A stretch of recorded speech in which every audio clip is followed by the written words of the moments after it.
Good morning, gorgeous. It is great to see you. Excuse me, fiddling with my table, upon which this all sits. Here we are inside. It's nearly dry out there, but it's not. And there's no drama, really, because I just took beautiful photographs of the iris. So if you haven't seen them, do go and look, because they're gorgeous. And we get to play with rocks. I mean, really. Andrew and Mike, you know there's no problem if it's raining outside. Today we have fluorite. And this is gorgeous. Hi, Heather. Look at this. It's beautiful. This is from the Okaruso mine. It's fluorite, obviously. Well, maybe not so obvious. From the Okaruso mine in South Africa somewhere. Good morning, gorgeous beings. It's lovely to see you jumping on. Vasco, I recognise your face now. G'day, sweetie. Sandy, it's lovely to see you. Yay, we're all here together. So, let me see if I can... Yeah, can you see the light coming through this? It's kind of plum-coloured. Well, plum's not really. Well, plum jam actually can be almost that colour. It's almost the colour of a good wine, yeah? So this is lovely. I mean, look at that. Yellow and purple fluorite. We're all accustomed to green, but this is fabulous. This is one from my friend. Look at that. Look at those beautiful faces on the crystals. This is one from my friend Jenny Polo's collection, and it's glorious. It is wow. Sunshine, you're so right. It's wow. Marilyn, it's great to see you. It's so exciting, and I know you'll be keen to catch up with Sang Marie in 3.5 hours, because, you know, you're one of our wonderful people, and it's lovely to have you here. Advance notice, I'll be giving the last Sang Marie live of the year in 3.5 hours. Hello, Jen. Good morning, beautiful. Now we go from fluorite to quartz, something that's very common, to something else that's very common. This is quartz from somewhere in South Africa. It is label says smoky amethyst cactus quartz. And, well, I mean, you know, it's sort of purple, it's sort of smoky, and it's got all this wonderful red stuff at the bottom, which is some kind of iron, I know that. And it's fabulous. Again, it's very shiny indeed. So, you know, just loving being able to show these off to you. These ones, you know, and my friend Jenny lets me loan her rocks. They come on sleepovers and stay here for a little while. Carmelina, it's lovely to see you, honey. And yeah, happy solstice to everybody who's now doing the solstice. For me, it was yesterday. Yeah, they're lovely specimens, Vasco. You're absolutely right. So there we go. And this one is my daily, well, it's not my day's weightlifting, but it wanted to come on. This is 6 kilos of rose quartz. It normally sits on the floor, but today it wanted to say hello. So there it is, 6 kilos of rose quartz.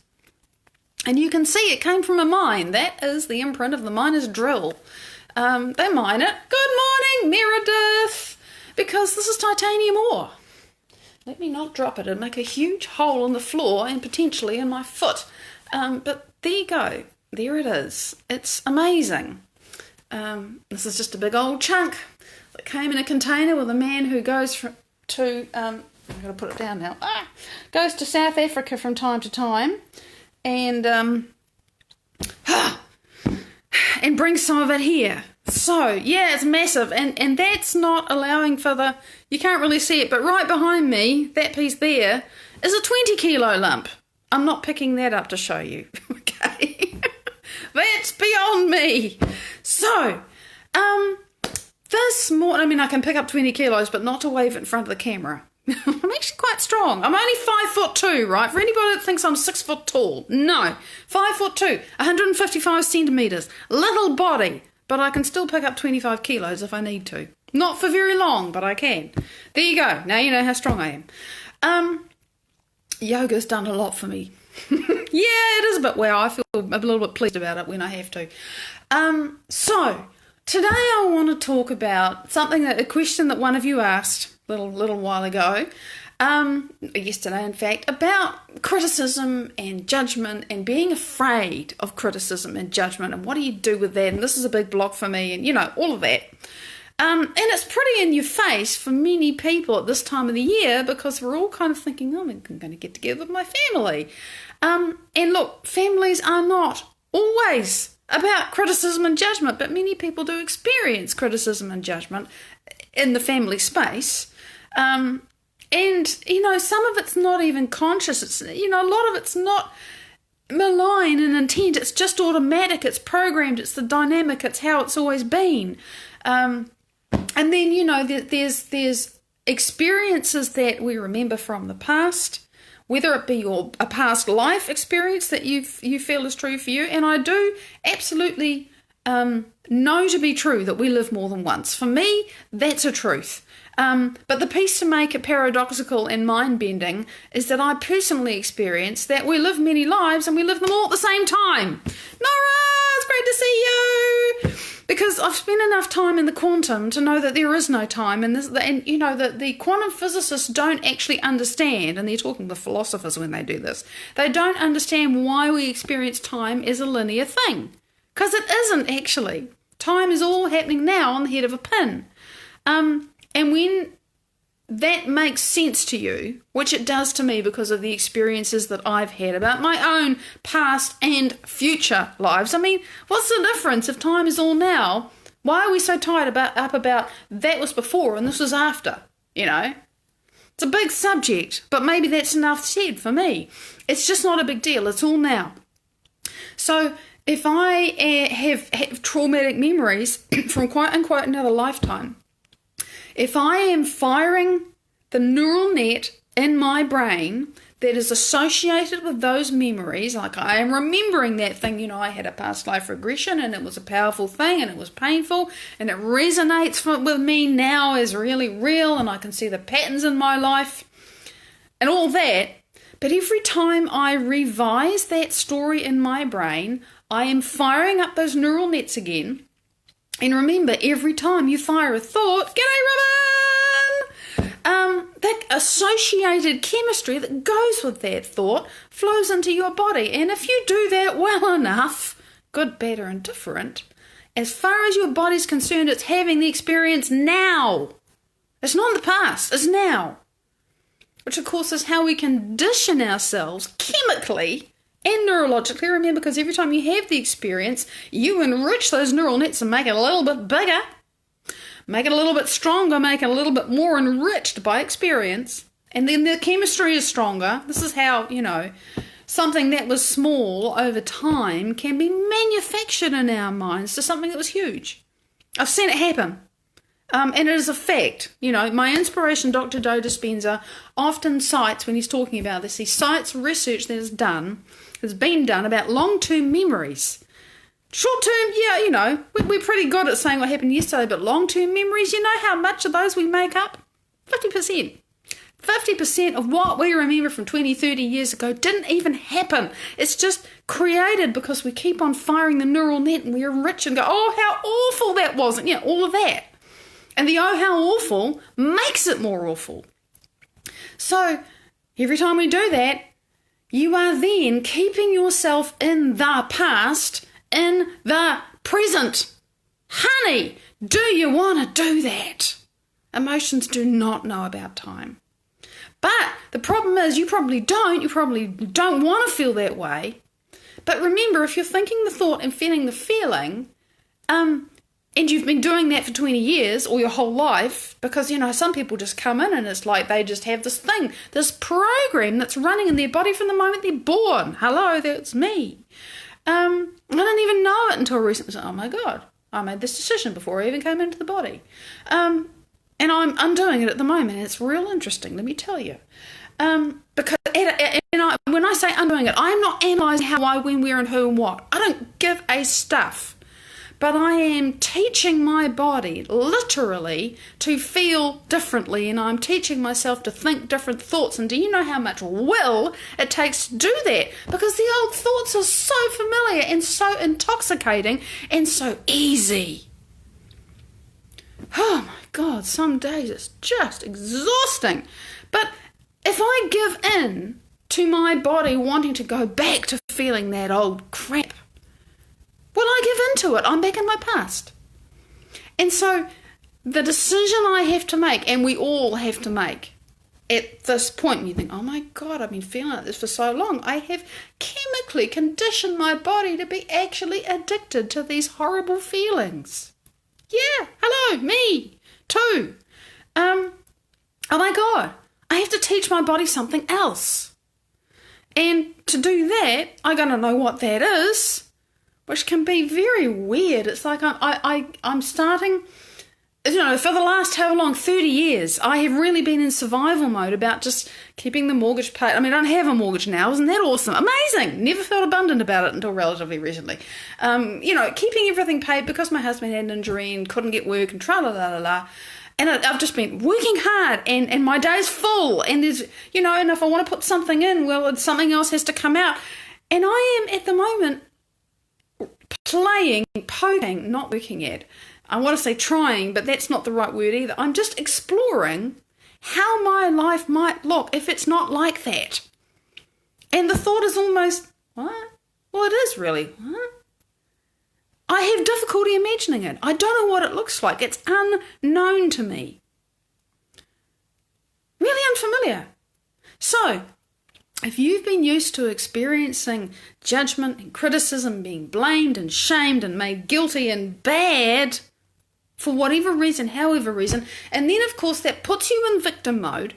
It does. It has to. It makes you less, right? So you feel like a victim. And then you get to be able to point at those people and say how awful it was and how bad they were. And that interaction, which you keep going because you rehearse it in your mind and you feel the chemistry again. And then, you're justified in thinking it because you think how you feel and you feel how you think. And it's this loop and it goes round and round and round. That just keeps you there. And it can be very, very challenging to imagine yourself without those feelings and without those thoughts. But if you want a different life, you're going to have to start somewhere. You're going to have to look at a future that you can't imagine yet.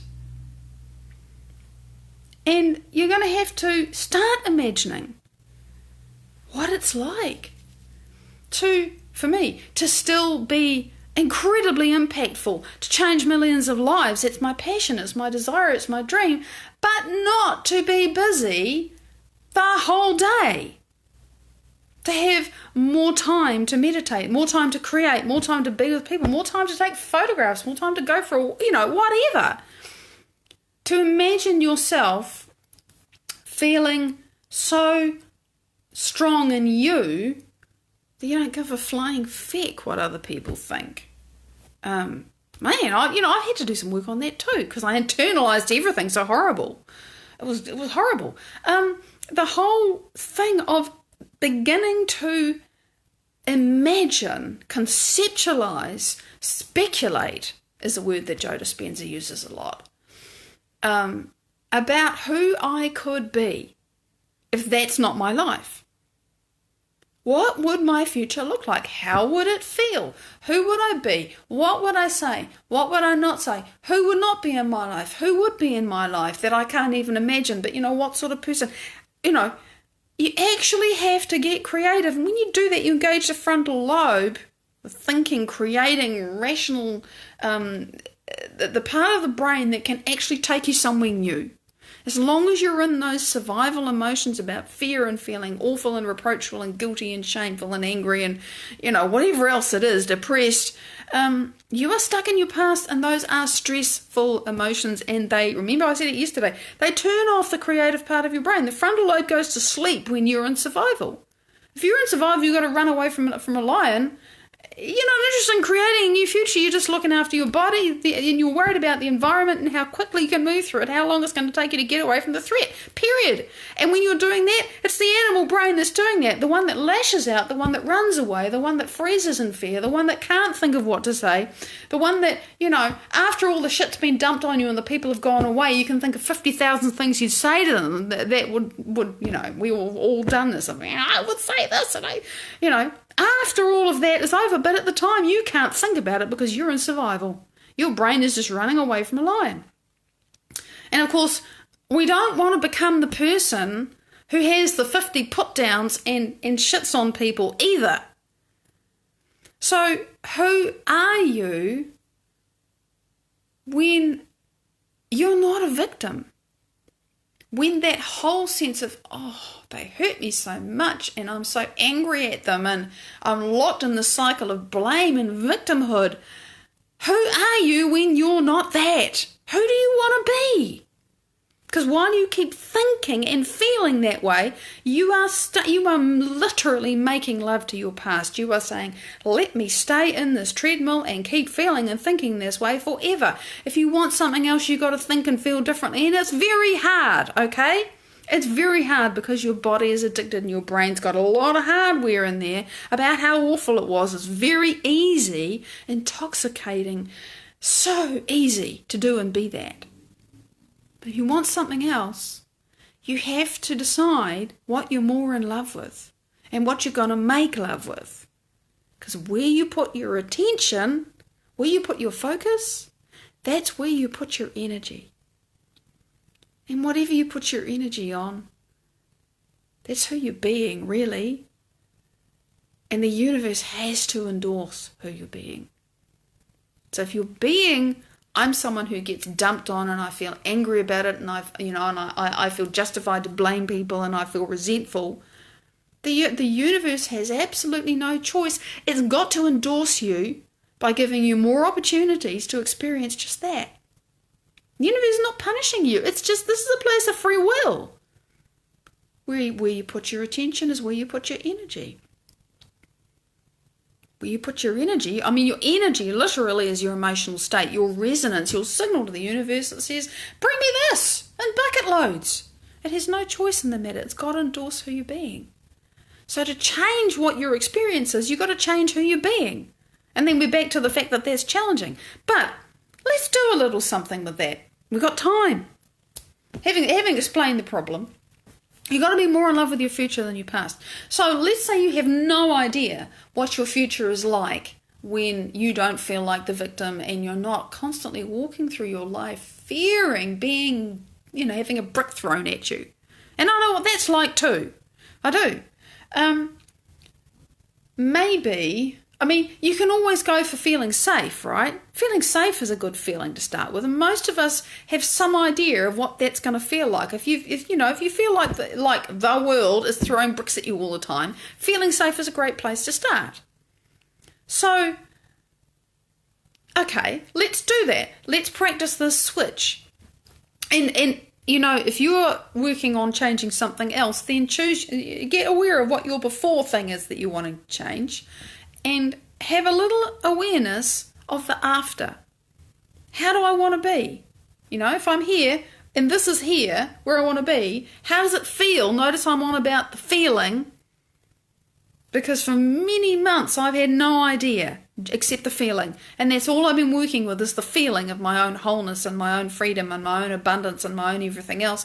And you finally realize that when you've mastered the feeling, the rest of it, you don't need it to feel good. And of course by then it arrives. But you don't need it to feel good. So you got to master the feeling. So, the before feeling, you know what it is. Now, let's get your attention off it. Because while you're thinking about it, you're feeling it. And round it goes, okay?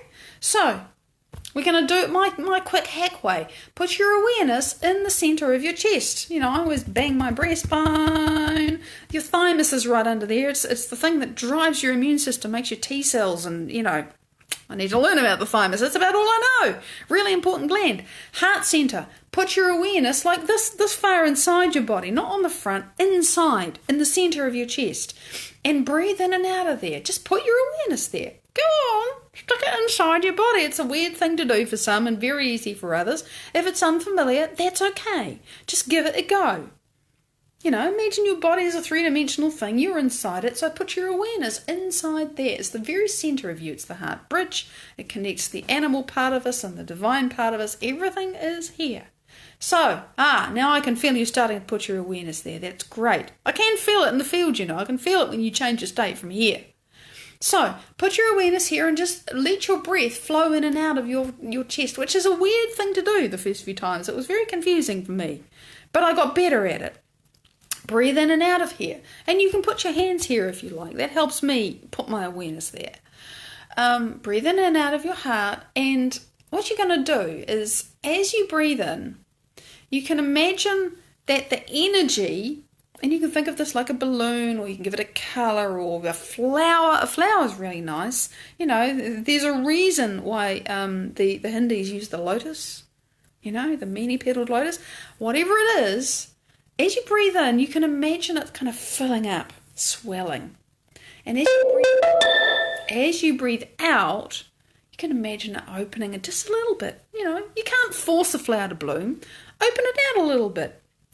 And as you breathe in, just let it swell a little bit more in your imagination and your awareness and your sensory feeling, and let it open out some more. And as you breathe out, you open it. So for me, it's kind of, I breathe in, I pump it up. I breathe out, I let it open. And not just in front of you, breathe in. And as you breathe out, let it open behind you.